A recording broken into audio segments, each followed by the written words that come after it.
kingdom of Red once stood as a monument to celestial ambition.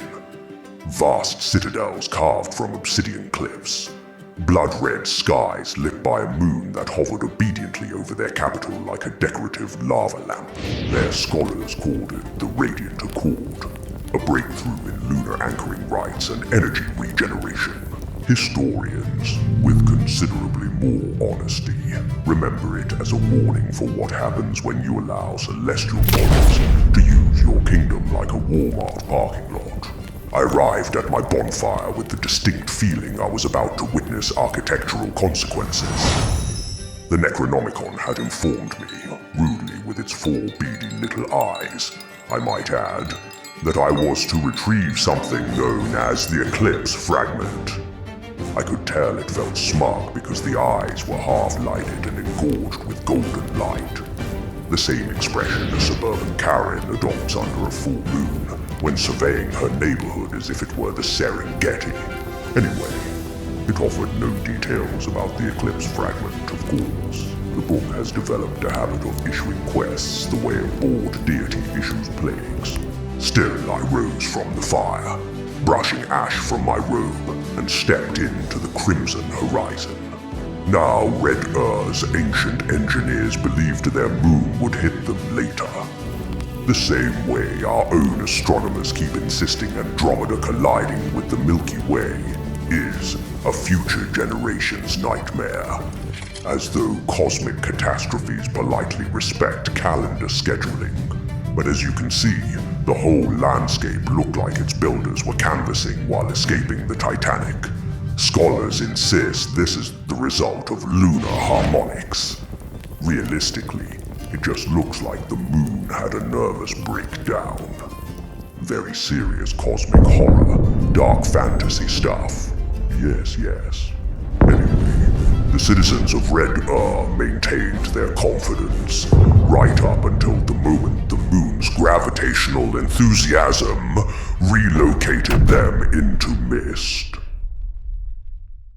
As I approached the shattered outer wall, a lone priest emerged from the shadows. He was wrapped in layered robes the color of old blood, his many eyes glowing faintly like smoldering coals too tired to commit to being fire.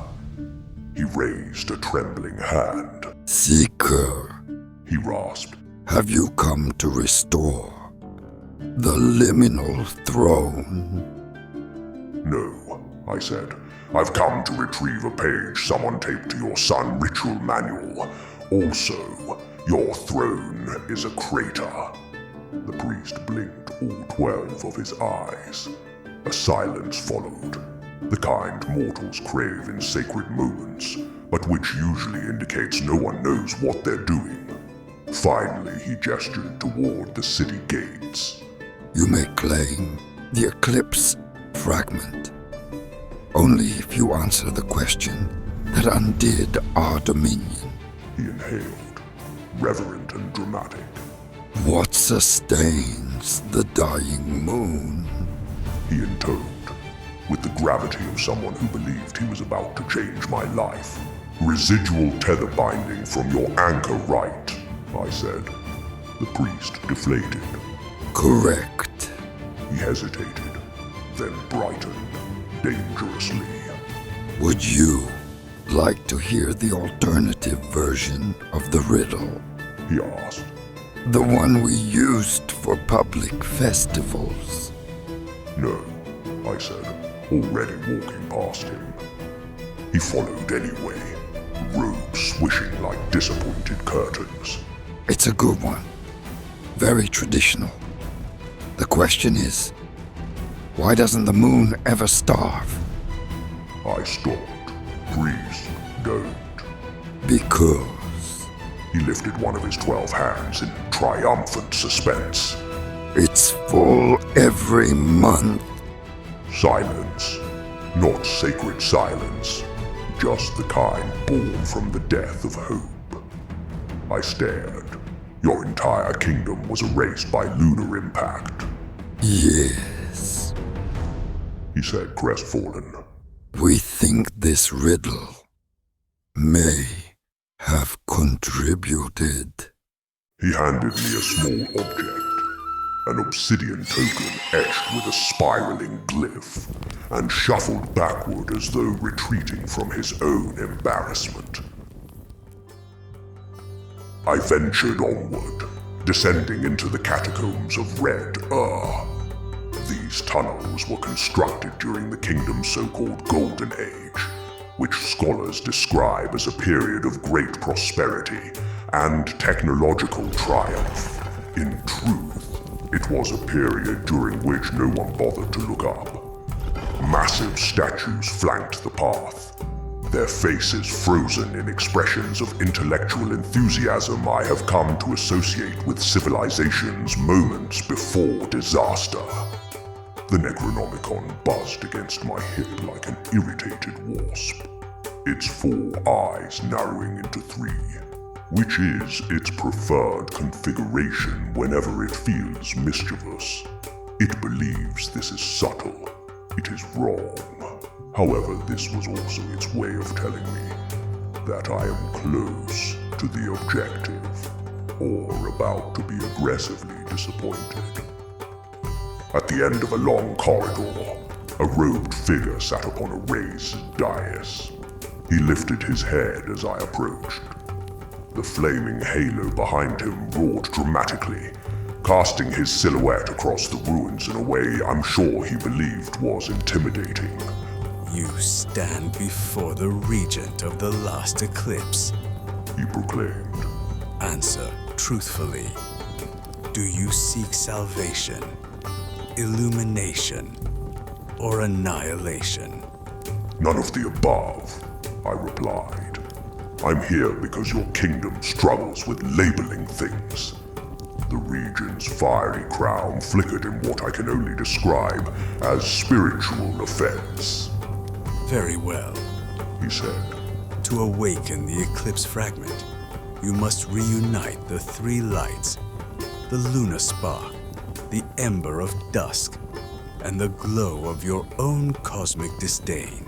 Fortunately, I had already collected the first 2 relics out of boredom, and the third, cosmic disdain, is something I generate naturally whenever I am awake.